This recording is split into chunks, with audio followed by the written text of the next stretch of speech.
My channel. কেমন আছো তোমরা? আশা করি ভালো আছো। আমার স্কুলের ক্লাস 7 স্টুডেন্ট ও অন্যান্য 7 স্টুডেন্টরা আমাকে অনুরোধ করেছে যে স্যার ভূগোল বিষয়ের নদী অধ্যায়ের বিষয়গুলি একটু যদি বুঝিয়ে দিতেন তাহলে সুবিধা হতো। সেই কারণে আমার এই ভিডিওটি তৈরি করা। দেখো, আজ আমরা পড়বো তাহলে সপ্তম শ্রেণীর 5 অধ্যায়ের নদী। এই নদী অধ্যায়টি আজ আমরা আলোচনা করে নেব। নদী কাকে বলে? নদী অধ্যায় পড়তে গেলে প্রথমে আমাদের জানতে হবে নদী কাকে বলে। আগে দেখে নাও তোমাদের টেক্সটের প্রথম দিকে কি বলেছে। তোমাদের টেক্সটের প্রথম দিকে যে পাতাটা আছে এই পাতাটা তোমরা একবার সময় করে বাড়িতে রিডিং পড়ে নেবে। এই জায়গাটায় তোমাদেরকে নদী সম্পর্কে একটা প্রাথমিক ধারণা দেওয়ার চেষ্টা করা হয়েছে। পরে দেখো পরের কথায় কি হচ্ছে ওটা বুঝে নাও। নদী কাকে বলে তোমাদের টেক্সটে কি বলেছে? তোমাদের টেক্সটে বলেছে নদী হলো স্বাভাবিক প্রবাহমান জলধারা। অর্থাৎ নদীর জলটাকে কেউ আলাদা করে পিছন থেকে ঠেলছে না, সেই জন্য বলছে নদী হলো স্বাভাবিক প্রবাহমান জলধারা। অর্থাৎ জলের ধারা, অনেক জল থাকে যা অভিকর্ষের টানে মানে আমরা জানি যে পৃথিবীর প্রত্যেক বস্তুকে তার কেন্দ্রের দিকে টানে। যেমন উঁচু থেকে যদি কোনো কিছু থাকে তা কি হয়, নিচের দিকে নেমে আসে। তাহলে নদী হলো স্বাভাবিক প্রবাহমান জলধারা যা অভিকর্ষের টানে ভূমির ঢাল অনুসারে উৎস থেকে মোহনার দিকে বয়ে চলে। নদীর সংজ্ঞা।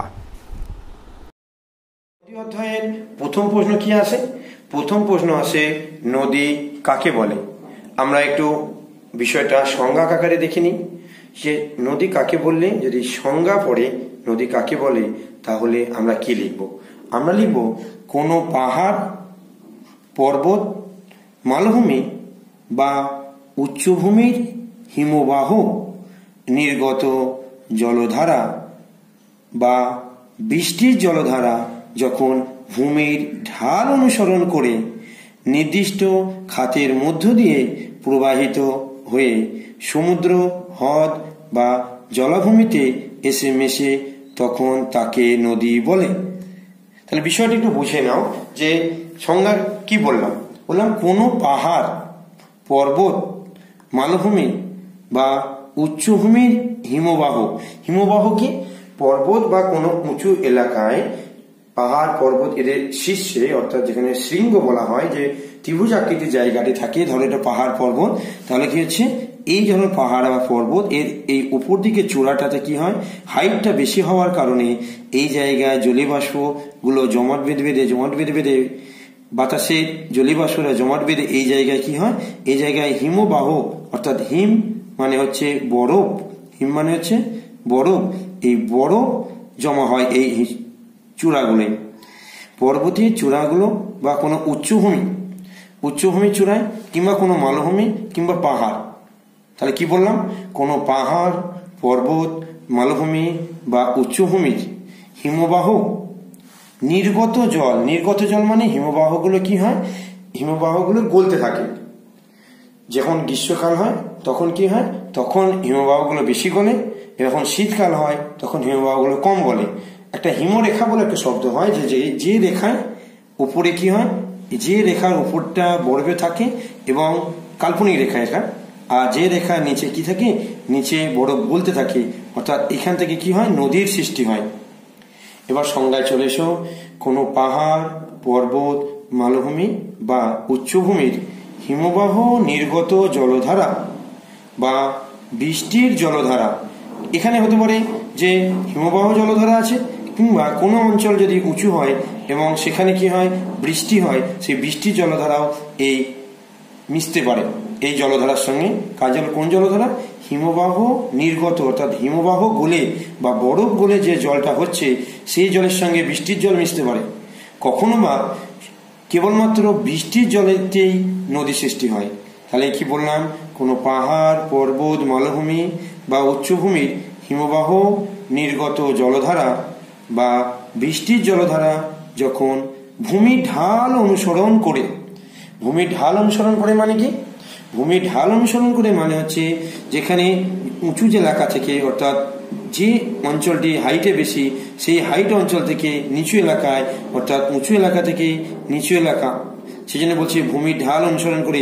এবং যে দিকে গেছে, ধরে নাও এখানটা পর্বতী আছে এবং ঢালটা হচ্ছে এদিকে, তাহলে নদীটা কি হবে? এই দিকে বয়ে যাবে, অর্থাৎ যেদিকে ঢালটা আছে ভূমির সেই দিকে যাবে নদীটি। তাহলে ভূমির ঢাল অনুসরণ করে নির্দিষ্ট খাতের মধ্য দিয়ে, অর্থাৎ তোমরা নদী দেখেছো কি, যে নদী কি হয়, এরকম একটা নির্দিষ্ট গর্ত থাকে, সেই গর্তের ভেতর দিয়ে কি হয়? নদী প্রবাহিত হয়ে যায়। সেই জন্য বললাম যে কোনো পাহাড়, পর্বত বা মালভূমি বা উচ্চভূমি, হিমবাহ নির্গত জলধারা বা বৃষ্টির জলধারা যখন ভূমির ঢাল অনুসরণ করে নির্দিষ্ট খাতের মধ্য দিয়ে প্রবাহিত হয়ে মানে বয়ে চলে যায়, অনেকটা জায়গায় যায়, প্রবাহিত হয়ে সমুদ্র, হ্রদ বা জলাভূমিতে এসে মেশে, অর্থাৎ এই নদীটা কোথায় এসে মিশতে পারে? নদীটা এসে দেখো এখান থেকে যদি সৃষ্টি হয়, এটা ধরে নিচ্ছি আমি পর্বত, পর্বতের মাথায় হিমবাহ সৃষ্টি হয়েছে, সেই হিমবাহ নির্গত জলগুলো কি হয়েছে? একটি সরু জলধারা দিয়ে গেছে একটি নদীতে পড়েছে, বা অনেকগুলো জলধারা এসে একটা মূল নদীর সৃষ্টি করেছে। সেই জলধারা কি হয়েছে? অনেকটা জায়গা প্রবাহিত হয়ে কি হয়েছে? কোনো একটা অন্য কোনো সমুদ্র বা হ্রদ বা অন্য কোনো জলধারাতে যদি পড়ে, কি বললাম বুঝে নাও, কোনো পাহাড়, পর্বত, মালভূমি বা উচ্চভূমি, হিমবাহ নির্গত জলধারা বা বৃষ্টির জলধারা যখন ভূমির ঢাল অনুসরণ করে নির্দিষ্ট খাতের মধ্য দিয়ে প্রবাহিত হয়ে সমুদ্র, হ্রদ বা জলাভূমিতে এসে পড়ে, জলাভূমি মানে নিচু এলাকা, নিচু যে ভূমি সেখানে জল জমে সেটাকে জলাভূমি বলা হয়, সেই সমুদ্র, হ্রদ বা জলাভূমিতে এসে মেশে, তখন তাকে নদী বলে। লিখতে গেলে একটা সংজ্ঞা দেব সুন্দর করে। ভূবিজ্ঞানী মেরি মরিসাওয়া এর মতে জলধারা খাতের মধ্য দিয়ে প্রবাহিত হলে তাকে নদী বলে। এটা কোটেশনের মধ্যে লিখবে। নেক্সট হচ্ছে দেখো উদাহরণ কি বললাম? গঙ্গা, ব্রহ্মপুত্র, যমুনা প্রভৃতি, অর্থাৎ গঙ্গা নদী, ব্রহ্মপুত্র নদী এবং যমুনা নদী, এগুলো নদীর উদাহরণ। এখানে একটা জিনিস মনে রাখবে যে পৃথিবীর দীর্ঘতম নদীর নাম কি? পৃথিবীর দীর্ঘতম নদীর নাম হলো আফ্রিকার নীল নদ।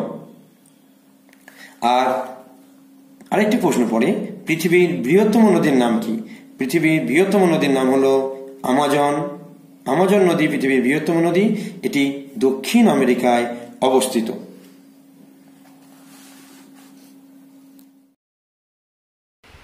নদীর উৎস কাকে বলে? নদীর মোহনা কাকে বলে? এই ছবিটা সুন্দর করে দেখে নাও, প্রয়োজনে পজ করে স্ক্রিনশটও তুলে রাখতে পারো। এখানে দেখো নদীর উৎস থেকে নদীর মোহনা পর্যন্ত সমস্তটা ছবি দিয়ে দেওয়া হয়েছে। নদীর উৎস কাকে বলে এবং তার ছবি এখান থেকেও তুমি করতে পারো। নিচের দিকে দেখো নদীতে যেখানে এসে পড়ছে সেটা নদীর মোহনা, সেই মোহনার ছবিটাও এখানে দেওয়া হয়েছে। একই সঙ্গে উপনদী, মূল নদী ও শাখা নদীর ছবি আছে। ধারণা অববাহিকার চিত্র এই চিত্রের মধ্যে আছে। একবার দেখে নাও তোমাদের বইতে কি আলোচনা করে দিয়েছে। নদী যেখানে সৃষ্টি হয় সেই জায়গাকে নদীর উৎস বলে। সাধারণত পাহাড়, পর্বত বা মালভূমির মতো কোনো উঁচু জায়গায় নদীর উৎপত্তি বা সৃষ্টি হয়। গঙ্গোত্রী হিমবাহের গোমুখ থেকে ভারতের প্রধান নদী গঙ্গার উৎপত্তি হয়েছে। তারপর দেখো তোমাদের বইতে বলেছে মোহনা কাকে বলে? যেখানে গিয়ে নদী শেষ হয়, অর্থাৎ নদী কোনো সাগর, উপসাগর, হ্রদ, জলাশয় বা অন্য কোনো নদীতে গিয়ে মিশে সেই জায়গাকে নদীর মোহনা বলে। পশ্চিমবঙ্গের দক্ষিণে বঙ্গোপসাগরে গঙ্গা নদীর মোহনা সৃষ্টি হয়েছে। তাহলে আমরা কি পড়লাম? যে নদীর উৎস কাকে বলে, নদীর মোহনা কাকে বলে। প্রশ্ন দেখো, নদীর উৎস কাকে বলে? প্রাথমিকভাবে নদী যে স্থান থেকে উৎপত্তি লাভ করে সেই স্থানকে নদীর উৎস বলে। উৎস কথার অর্থ হলো যেখান থেকে নদী কি হচ্ছে, সৃষ্টি হচ্ছে বা উৎপত্তি লাভ করছে। সেজন্যই সংজ্ঞায় বললাম প্রাথমিকভাবে যে স্থান থেকে নদী উৎপত্তি লাভ করছে সেই স্থানকে নদীর উৎস বলছে। এক কথায় বলা যায় যেখান থেকে নদী উৎপত্তি লাভ করে তাকেই নদীর উৎস বলে। তাহলে দেখে নাও উৎস কোন জায়গাটা হবে। এটা যদি কি বলেছিলাম, এটা যদি পর্বত হয়, এর উপরটি যদি এই জায়গাটা যদি বরফ জমে, তাহলে এখান থেকে কি হচ্ছে, নদীটির সৃষ্টি হচ্ছে অর্থাৎ নদীটির উৎপত্তি হচ্ছে। তাহলে এই অঞ্চল জায়গাটা হচ্ছে নদীর কি উৎস, এই জায়গাটা। এবার দেখো যে একটা কথা লিখতে হবে যে উচ্চ পার্বত্য অঞ্চলের বৃষ্টিবহুল অঞ্চল, কি বললাম, উচ্চ পার্বত্য অঞ্চলের বৃষ্টিবহুল অঞ্চল হিমবাহ কিংবা প্রস্রবণ। প্রস্রবণ কথার অর্থ হলো মাটির নিচে ভূগর্ভের জল যদি কোনো ফাটল দ্বারা বাইরে বেরিয়ে আসে সেটাকে কি বলা হয়, প্রস্রবণ বলা হয়।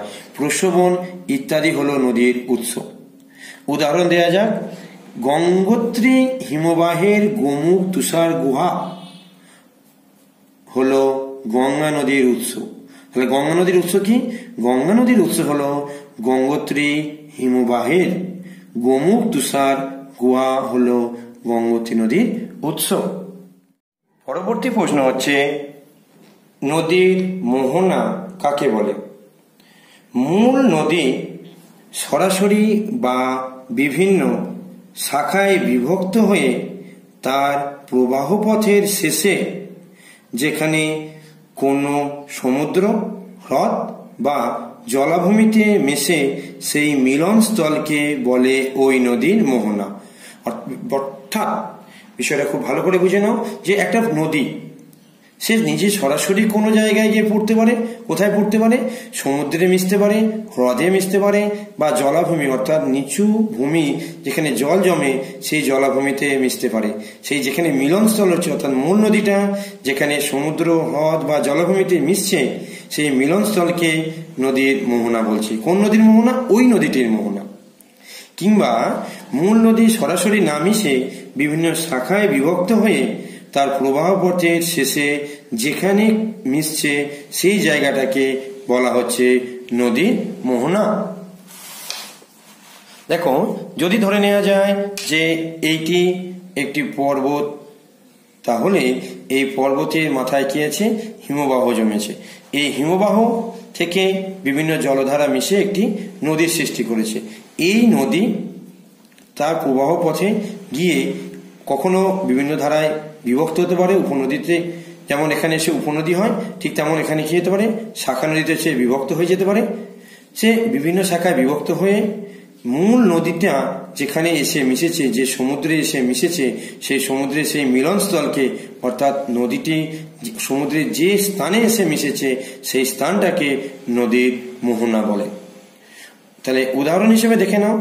উদাহরণ, পশ্চিমবঙ্গের দক্ষিণে বঙ্গোপসাগরের গঙ্গা নদীর মোহনা। অর্থাৎ বঙ্গোপসাগরটা হলো পশ্চিমবঙ্গে, যেখানটা পশ্চিমবঙ্গের বঙ্গোপসাগরের যে জায়গা স্থানটি আছে সেই জায়গাটিতে গঙ্গা নদী এসে মিশেছে, তাই পশ্চিমবঙ্গের দক্ষিণে বঙ্গোপসাগরে গঙ্গা নদীর মোহনার সৃষ্টি হয়েছে। ধারণ অববাহিকা কাকে বলে। তোমাদের টেক্সটে কি দিয়েছে একবার দেখে নাও। তোমরা হই আর চই এর গল্পটা পড়লে ওটা আসলে নদীর ধারণ অববাহিকার গল্প। কোথায় আছে হই ও চই গল্পটা? তোমাদের 5 নম্বর অধ্যায়ের যে নদী অধ্যায়, এই নদী অধ্যায়ে এই যে গল্পটা আছে এই গল্পটা তোমরা একবার কি করবে, আস্তে করে সময় নিয়ে সুন্দর করে রিডিং পড়ে নেবে, তাহলে বিষয়টা অনেকটা তোমাদের কাছে পরিষ্কার হয়ে যাবে। তাহলে ধারণ অববাহিকা কাকে বলে দেখে নাও। তোমাদের বই কি বলছে, পর্বতের বরফ গলা জল বা বৃষ্টির জল অসংখ্য ছোট ছোট জলধারার মাধ্যমে বয়ে বড় নদী তৈরি করে। অর্থাৎ পর্বত আছে, সেই পর্বতের কি হচ্ছে, পর্বতে দেখো ব্যাপারটা বোঝো যে যদি ধরে নিই এগুলো এক একটা পর্বত। তাহলে এই এক একটা পর্বতের উপরে যে বরফ জমেছে সেই বরফ গলা জল আস্তে আস্তে জলধারা হিসেবে নামতে পারে, কিংবা এই অঞ্চলটাতে যদি কি হয় বৃষ্টি হয় সেই বৃষ্টির জল হিমবাহের সঙ্গে হিমবাহ গলা জলের সঙ্গে মিশতে পারে। তাহলে বৃষ্টির জল এবং হিমবাহের গলা জল। হিমবাহ কথার অর্থ হলো, হিম কথার অর্থ হলো বরফ, আর হিমবাহ কথার অর্থ হলো হিম বা বরফ যখন নেমে আসে উপর থেকে নিচের দিকে নেমে আসে তখন হিমবাহ বলা হয়। এই হিমবাহ তাপের ফলে গলে গিয়ে কি হয় জলে পরিণত হয়। সেই হিমবাহ নির্গত জল কিংবা এই পার্বত্য অঞ্চল বা উচ্চভূমি অঞ্চলে বৃষ্টির জল ছোট কি করে মিশে যায়, একসঙ্গে মিশে কি তৈরি করে, দেখো পর্বত বা পর্বতের বরফ গলা জল বা বৃষ্টির জল অসংখ্য ছোট ছোট জলধারার মাধ্যমে বয়ে, অর্থাৎ ছোট ছোট জলধারা এক জায়গায় এসে কি হবে মিশে গিয়ে ছোট ছোট জলধারা কি হবে, দেখো এখান থেকে একটা জলধারা গেছে, এখান থেকে একটা জলধারা, এখান থেকে একটা জলধারা, এখান থেকে একটা জলধারা মিশে একটা বড় নদী সৃষ্টি করেছে, একটা মূল নদীর সৃষ্টি করেছে। সেটাই বলছে দেখো বড় নদী তৈরি করে। এই জলধারা সহ মূল নদীটি যে বিরাট অঞ্চলের উপর দিয়ে প্রবাহিত হয় সেই অঞ্চলটাকেই বলা হচ্ছে নদীর ধারণ অববাহিকা। তোমাদের বইতে দেখো একটা ছবি দিয়ে দিয়েছে ধারণ অববাহিকা। এই অঞ্চলটি থেকে ধারণ অববাহিকা বলেছে এই অঞ্চলটিকে, কারণ এই অঞ্চল থেকে কি হয়েছে নদীটা সৃষ্টি হয়েছে। এবার সংজ্ঞা হিসাবে বললে আমরা কেমন হবে সেটা একবার দেখে নেব, যে কিভাবে লিখবো ধারণ অববাহিকা কি, বা টিকা ধারণ অববাহিকা যদি পরে আমাদের প্রশ্ন দেওয়া হয় তাহলে আমরা উত্তর কি লিখব। নদী অববাহিকার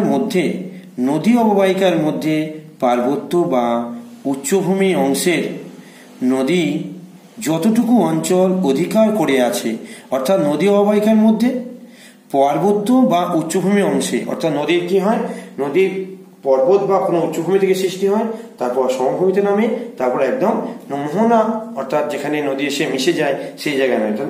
নদীর তিনটি গতি দেখা যায়, উচ্চগতি, মধ্যগতি, নিম্নগতি। সাধারণত কি হয় নদী অববাহিকার মধ্যে পার্বত্য গতি বা পার্বত্য অঞ্চল বা উচ্চভূমি অংশে নদী যতটুকু অঞ্চল দখল করে আছে বা অধিকার করে আছে সেই স্থানটাকে বা সেই তাকেই বলা হচ্ছে নদীর ধারণ অববাহিকা। অন্যভাবে কি বললি দেখি না, ধারণ অববাহিকাতেই মূল নদীর ছোট ছোট উপনদী অববাহিকা অবস্থান করে। ধারণ অববাহিকায় পতিত বৃষ্টির জল, অর্থাৎ ধারণ অববাহিকা অঞ্চলে বৃষ্টির জল যে পতিত হচ্ছে অর্থাৎ পড়ছে, সেই জল ওই নদীর মাধ্যমে অর্থাৎ ওই নদীর মধ্য দিয়ে কি হয় নিষ্কাশিত হয়, অর্থাৎ ওই নদীর মধ্য দিয়ে কি হয় বেরিয়ে যায়। তাহলে একটা উদাহরণ দিলে বিষয়টি অনেকটা আমাদের পরিষ্কার হয়ে যাবে। দেখো উৎস গোমুখ থেকে, গঙ্গা নদীর উৎস হচ্ছে গোমুখ গুহা, সেই গোমুখ থেকে হরিদ্বার পর্যন্ত গঙ্গা অববাহিকা অঞ্চল ধারণ অববাহিকার অন্তর্গত, অর্থাৎ গঙ্গা নদীর উচ্চগতি যতটা সেই জায়গাটা ধারণ অববাহিকা বলা হচ্ছে। এবার সংজ্ঞাটাকে আরেকবার সুন্দর করে দেখে নাও, যে নদী অববাহিকার মধ্যে পার্বত্য বা উচ্চভূমি অংশে নদী যতটুকু অঞ্চল অধিকার করে আছে তাকে বলা হয় নদীর ধারণ অববাহিকা। ছবিটা তোমরা নিজে হাতে সুন্দর করেও আঁকতে পারো বা এরকম ভাবে সহজ করেও আঁকতে পারো, কিংবা বইয়ে যে ধারণ অববাহিকার চিত্রটা দেয়া আছে এই চিত্রটাও আঁকতে পারো, বা আমি আর একটা চিত্র দিয়ে দিচ্ছি সেটাও আঁকতে পারো। মনে রাখবে এখানে ধারণ অববাহিকা যদি তোমাদের পরে যে লিখতে হয় টিকা লেখো ধারণ অববাহিকা কি, তাহলে সংজ্ঞা লিখবে, উদাহরণ লিখবে এবং চিত্র দেবে, তবে উত্তরটি সুন্দর করে লেখা হবে। যারা ভালো ছবি আঁকতে, অর্থাৎ যারা ছবি আঁকা শেখো তারা এই যে চিত্রটা দেয়া হয়েছে এই চিত্রটাও আঁকতে পারো, অর্থাৎ জল বিভাজিকা এই চিত্রটাও দিতেও পারো। যারা সাধারণভাবে সহজভাবে জল বিভাজিকা চিত্র আঁকবে তাদের জন্যে পরে দেখবে জল বিভাজিকা চিত্র এঁকে দেওয়া আছে, সেটা আঁকলেও হবে, দুটোই হবে। পরবর্তী প্রশ্ন দেখো, জল বিভাজিকা কাকে বলে? তোমাদের টেক্সটে কি দিয়েছে আগে আমরা একটু দেখে নিই। যে উঁচু পাহাড়ি অঞ্চলে যখন বৃষ্টি হয়, সেই বৃষ্টির জল ভূমির ঢাল বরাবর বিভিন্ন দিকে বয়ে যায়। অর্থাৎ কোনো পাহাড়ের চূড়ার অংশটা বৃষ্টির জলকে বিভিন্ন দিকে ভাগ করে দেয়। সেই পাহাড়ের চূড়াটা বৃষ্টির জলটাকে বিভিন্ন দিকে ছাড়িয়ে দেয় বা ভাগ করে দেয় বা বিভাজন করে, তাই তাকে জলবিভাজিকা বলে। যদি সংজ্ঞা করে লিখতে হয় আমরা কি লিখব, বিষয়টা একবার দেখে নাও। একটি নদী অববাহিকা অপর একটি নদী অববাহিকা থেকে যে উচ্চভূমি দ্বারা আলাদা হয় তাকে জলবিভাজিকা বলে। অন্যভাবে বলা যায় যে উচ্চভূমি দুই বা ততোধিক নদী গোষ্ঠী বা নদী অববাহিকাকে পৃথক করে তাকে জলবিভাজিকা বলে। উদাহরণটা দিয়ে বুঝে নাও, যে উদাহরণের সঙ্গে উদাহরণটাকে দেখে নাও। যে ভারতের হিমালয়, পশ্চিমঘাট, বিন্ধ্য ইত্যাদি পর্বত হলো বিখ্যাত জলবিভাজিকা। ছবিটা একটু দেখে নাও, যে এইখানটা যদি কি হয়, উঁচু এলাকা থাকে, তাহলে দুটো নদী অববাহিকা আলাদা করে পৃথক হয়, এই জলবিভাজিকা। এটি হলো চিত্র। এবার বিষয়টা আরেকবার বুঝে নাও, যে একটি নদী অববাহিকা অর্থাৎ একটা নদী এবং তার শাখা নদী, উপনদী সমস্ত জায়গাটা নিয়ে যতটা জায়গা দখল করছে, তাহলে একটি নদী অববাহিকা অপর একটি নদী অববাহিকা থেকে, তাহলে দুটো নদী অববাহিকা আলাদা আলাদা হবে। মাঝে কি থাকবে, মাঝে একটা উচ্চভূমি থাকবে। অর্থাৎ এই উচ্চভূমির জন্য এই দুটি নদী অববাহিকা আলাদা হয়ে গেল, তাই এই দিনকে বিভাজিকা বা বিভাজন করে দিচ্ছে বা আলাদা করে দিচ্ছে, সেজন্য বলছে কি জলবিভাজিকা। কাকে আলাদা করে দিচ্ছে, জলকে আলাদা করে দিচ্ছে। সেজন্য বলছে দেখো, একটি নদী অববাহিকা অপর একটি নদী অববাহিকা থেকে যে উচ্চভূমি দ্বারা আলাদা হয় তাকে জলবিভাজিকা বলে। অন্যভাবে বলা যায় যে উচ্চভূমি দুই বা ততোধিক নদী গোষ্ঠী বা নদী অববাহিকাকে পৃথক করে তাকে জলবিভাজিকা বলে। উল্লেখ্য, পর্বত, পাহাড়, উচ্চ মালভূমি ইত্যাদি জলবিভাজিকা রূপে অবস্থান করে। উদাহরণ: ভারতের হিমালয় পর্বত, পশ্চিমঘাট পর্বত, বিন্ধ্য পর্বত ইত্যাদি। চিত্রটা এরকম ভাবে নিজেরাও এঁকে নিতে পারো, কিংবা তোমাদেরকে আরেকটা চিত্র আমি দিয়ে দিচ্ছি, সেটাও তোমরা সুন্দর করে বসে বসে এঁকে নেবে।